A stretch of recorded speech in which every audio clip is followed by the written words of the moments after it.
Over the last few weeks, my wife's been pretty distant, and it made me suspect something was going on. Unfortunately, I couldn't find anything. Fast forward to yesterday, I couldn't ignore it any longer. I sat her down and told her I knew I didn't, and so she needed to talk. Cue the gaslighting and a few, "it's nothing like that's." Later, she admitted she's been talking to someone. I probed about this talking, and she swore they never met. It was someone she met online and developed a friendship with, which she claimed later turned into something else. She gave the "I still love you, but not in love with you" talk. Gosh, are cheaters this cliche? When I pressed further, she expressed she regretted her actions, but she didn't want to stay in this marriage anymore. Despite my misgivings, I managed to snoop in her phone and discovered the man is a friend of our mutual friend, whom we met at a barbecue we held at our place for my birthday. She's been in touch with him since that day, and despite her claims, their relationship had turned physical sometime in May. Barbecue was in April. It's August now, so they've been meeting behind my back for roughly 3 months. They were constantly expressing their love for each other, engaging in phone sex, and discussing their plans to meet again. She confessed to him that she felt terrible about betraying me, but her heart belonged to him now, so that's okay. Right now, I'm feeling pretty numb. I'm unsure whether I should be extremely upset that my marriage is ending, or relieved that I finally know the reason why my wife has been so sulky. I feel deceived because I've been a good husband, eager to provide, secure our future, doing more chores than her so she can have time for her post-grad, etc., but she still went behind my back. I know I wasn't perfect, but I damn near was. I've been staying in a hotel since yesterday because I'm so repulsed by her. I do not want to see her, nor live under the same roof as her. I'd appreciate any advice that can be offered, and thanks for taking the time to read this post. Update. The divorce is underway. My soon-to-be ex moved out in September after I served her the divorce papers. She's living with the AP in his house. AP's wife is also divorcing him. So it's 2 broken households because 2 adults couldn't put a lid on their horniness. Lately, she's been texting me emo messages with sad emojis. I've been doing my best to ignore her and leave her on red. Then yesterday, she sent me a wall of text expressing regret over how things turned out and how she's missing our family. She claimed that she wished I'd fought for her. No thanks.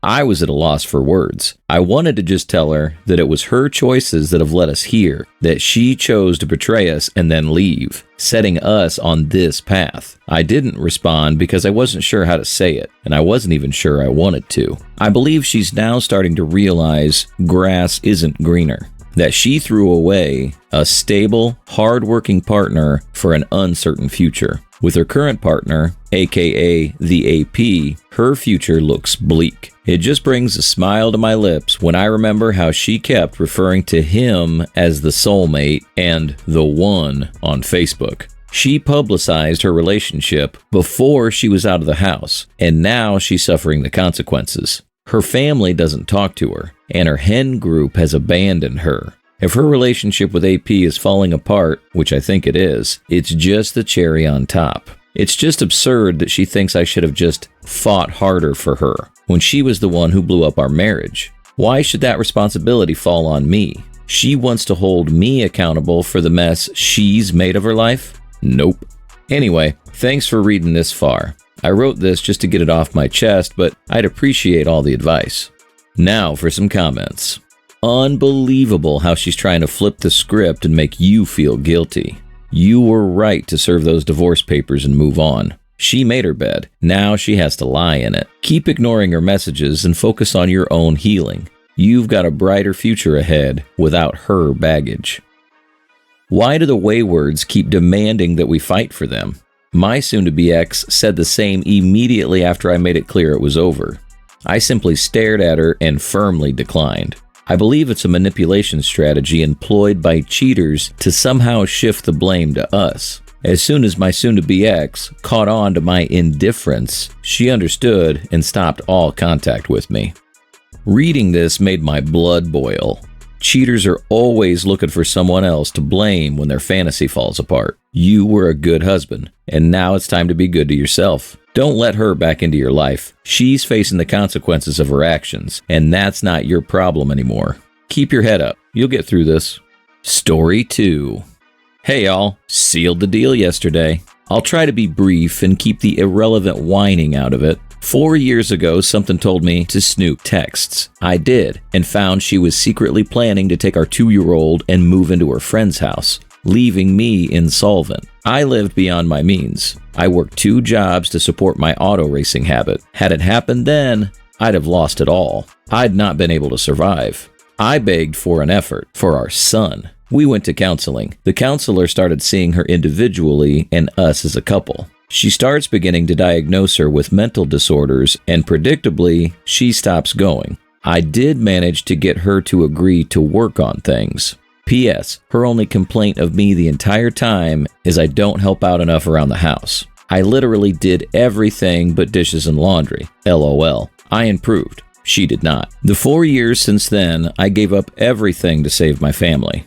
My racing operation? Gone. 4-wheeler? Gone. Pretty much everything with a bigger goal in mind. I became super dad with all my free time. Every cent of the sales I had made were stockpiled in savings, in addition to continuing the second job to save. Within 3 years, I'd managed to pay off $109,000 in debt to become entirely debt-free, including my house. I never told her I was doing this. I was giving her every opportunity to save her family while preparing myself for the best exit ever if she didn't attempt to improve. Aside from killing all debt from my life, she also said I looked like a slob.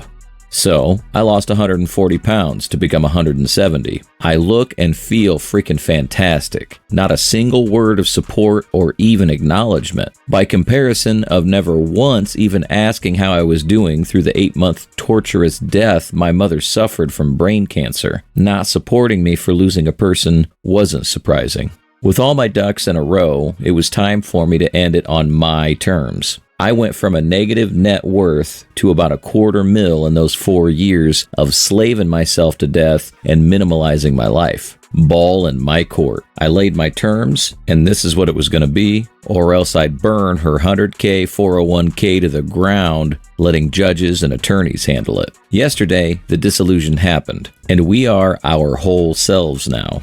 In those 4 years, I turned my life around. She had an equal amount of time to either work on her marriage or prepare to move on. She elected to do neither. I'm allowing her to stay until summer break at school as to not affect our son as much. Hope she finds something soon. Thanks to the position I sacrificed to put myself in, I went from was negative net worth, no way to support myself, terrified, borderline suicidal, no way to provide for myself or my son. Now, at age 44, $250,000 net worth, completely debt-free, including a 3-bedroom, 2-bathroom ranch in a wonderful neighborhood, retirement, and $529 savings. Not a bill to my name, and entering all of this in the best shape of my life. I quit the second job years ago and am, for most definitions, semi-retired. Ultimate work-life balance. I do independent consulting for work a day or 3 a week, which pays well enough to continue to save for retirement and college. I'm able to pay the bare bones living expenses, working about 1 to 3 full days a month since I crushed the living expenses down to 0. The extra time will be freaking excellent since I have 50-50 custody and 0 support, being as I am available anytime I want or need to be. My plan is to schedule my work days on days I don't have him during summer breaks, to spend all days with him all summer. Then to flip-flop that in winter months, getting him on the bus, getting my work done, and being back by the time school's out. Then the days I don't have him, I have free to do whatever I want. Whatever I freaking want. Divorcing is one of the most awful things to go through. Being divorced is fucking awesome. Sorry in advance for the shit brag. I'm just relieved beyond belief and honestly quite beside myself that this fucking worked. Heads up, brother and sisters. Build a plan and execute. Edit. Lots of luck, and from my experience, Ohio doesn't get too involved as long as both parties are agreeable and the kids being taken care of and being put first in matters. Some of this is very confusing, even to me. The story I kept getting from her was that we agreed and were going for the same thing. She stated to me she only wanted what she had earned and nothing more. We've always had separate finances, so this was easy. She said this, yet her attorney kept sending me ridiculous demands. First offer was she keeps everything of hers, half of all mine, and she keeps full custody of the kid. It went insanely miserably on my end, never knowing where I stood or who the bullshitter was. Either she was lying to me or her attorney was manipulating and milking her retainer. I stopped caring, trying to figure out who was torturing me. Made one single offer and let all involved know this was the deal, or else I turn it over to an attorney. Tune myself out and let it burn. I couldn't handle being involved much deeper than I already was, and was willing to pay a premium to let it be handled and only be involved in a need-to-know basis. After my firm offer, they sent over paperwork, and that was exactly what I had asked for, except for a parenting issues that was later corrected in my favor. After filed, an Ohio dissolution happens within 90 days, usually at a point between 60 to 90. She spent $3,000, either on a credit card or 401k loan, to make me more miserable and end up with less, thanks to the guy she hired. It's the perfect capper on the marriage and a big reminder of the kinds of decisions and selfishness that brought us to where we are. This is the way to go. From what I understood from the post, your ex never put in any effort to communicate nor rebuild the relationship. She had checked out completely. I'm glad you used those 4 years to your advantage, OP, and I'm glad you got to keep all your money. That's remarkable because men get screwed over horribly in divorce. Focus on yourself and especially your child. Your child will need a stable parent in his life, and something tells me it's not your ex. Good luck. Now for some comments.